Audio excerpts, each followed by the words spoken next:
देश में सुबह से ही लोकसभा चुनावों के रुझान आ रहे हैं और ऐसे में साफ साफ भाजपा का अगुवाई वाला एनडीए गठबंधन 400 पार होता नजर नहीं आ रहा है। और इसकी सबसे बड़ी वजह है भाजपा को यूपी में ना मिलता बहुमत। यूपी के रुझानों में कांग्रेस को साफ साफ बढ़त मिलती दिखाई दे रही है। जहां कांग्रेस दशकों से यूपी में अपनी पैंठ बनाने की फिराक में था, वहीं रुझानों में कांग्रेस की किस्मत चमकती दिख रही है।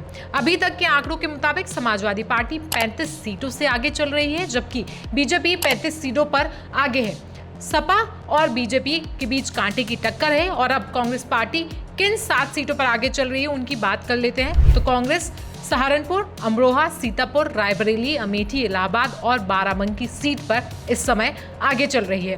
सहारनपुर में इमरान मसूद, अमरोहा में कुंवर दानिश अली, सीतापुर में राकेश राठौर, रायबरेली में राहुल गांधी, अमेठी में किशोरी लाल, इलाहाबाद में उज्जवल रमन सिंह और बाराबंकी सीट पर तनुज पुनिया इस समय आगे चल रहे हैं। आपको बता दें, सहारनपुर में इमरान मसूद 74,000 वोटों के अंतर से आगे हैं, तो वहीं अमरोहा के कुंवर दानिश अली 15,000 वोटों से आगे हैं। सीतापुर के राकेश राठौड़ 71,000 वोट से आगे हैं। तो वहीं आपको बता दें, राहुल गांधी करीब 1,64,000 वोटों से इस समय आगे चल रहे हैं। अमेठी में किशोरी लाल 54,000 वोट से आगे हैं, तो वहीं इलाहाबाद में उज्जवल रमन सिंह भी 16,000 वोटों से आगे हैं। बाराबंकी की बात करें तो बाराबंकी में तनुज पुनिया 97,000 वोट से इस समय आगे चल रहे हैं। रायबरेली सीट की बात करें तो यहाँ बीजेपी ने राहुल के खिलाफ दिनेश प्रताप सिंह को उतारा है। वो योगी सरकार में मंत्री भी रह चुके हैं। साल 2019 के चुनाव में उन्हें सोनिया गांधी के हाथों हार का सामना करना पड़ा था, लेकिन इस बार भी उनका मुकाबला राहुल गांधी से ही हो रहा है।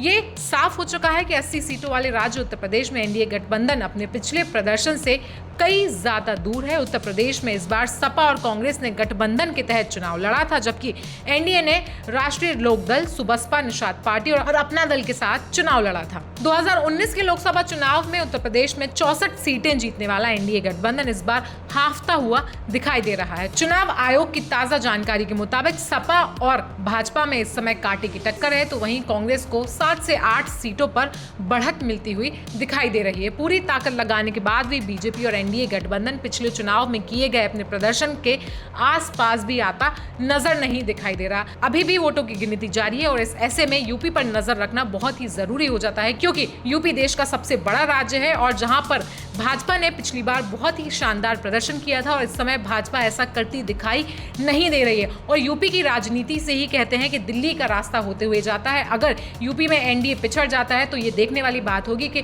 देश में एनडीए अपनी सरकार बना पाता है या नहीं। कैसा लगा आपको ये वीडियो, हमें कमेंट सेक्शन में जरूर बताएं। बाकी आप ताजा अपडेट के लिए जुड़े रहिए जनसत्ता के साथ। धन्यवाद।